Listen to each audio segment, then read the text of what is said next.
Dengue వ్యాధి లక్షణాలు: ఆకస్మికంగా జ్వరం, విపరీతమైన కండరాలు, కీళ్ళు, కళ్ళనొప్పులు, వాంతులతో డెంగ్యూ వ్యాధి మొదలవుతుంది. కొంతమందికి శరీరంపై ఎర్రటి దద్దుర్లు, చిగుళ్ళ నుండి రక్తస్రావం ఉండవచ్చు. డెంగ్యూ వ్యాధి 3 రకాలుగా బయటపడవచ్చు: డెంగీ జ్వరం, డెంగీ హెమరేజిక్ జ్వరం, డెంగీ షాక్ సిండ్రోమ్. డెంగీ వైరస్తో ఇన్ఫెక్ట్ అయిన తర్వాత సాధారణంగా 80% మందికి దానంతట అదే తగ్గిపోతుంది. వీరికి దద్దుర్లు వచ్చిన సమయంలో రక్తం, ప్లేట్లెట్లు తగ్గినా తిరిగి సాధారణ స్థితికి చేరుకుంటారు.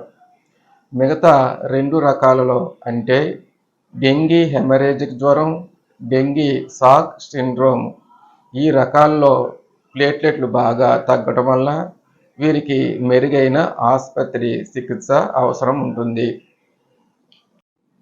డెంగ్యూ నివారణ చర్యలు: ఇంటి లోపల మరియు ఆవరణలో ఎక్కడ మూత లేకుండా కొద్దిగా నీళ్లు కూడా ఉండకూడదు.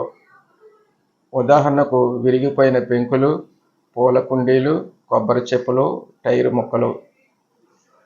ఇంట్లో నీరు నిల్వ ఉంచవలసి వస్తే తప్పనిసరిగా మూత పెట్టి ఉంచాలి. వారానికి ఒకసారి నిల్వ నీరు పారబోసి పాత్రలన్నీ శుభ్రంగా తుడిచిపెట్టుకోవాలి. నీటి గుంటల్లో ప్రభుత్వ యంత్రాంగంలో గంబూష చేపలు వేయించుకోవాలి.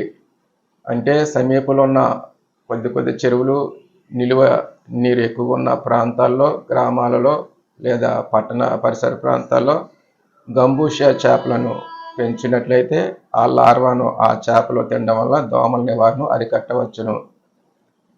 ఇల్లు మరియు ఆవరణలో రోజుకి 2 సార్లు శుభ్రపరచుకోవాలి.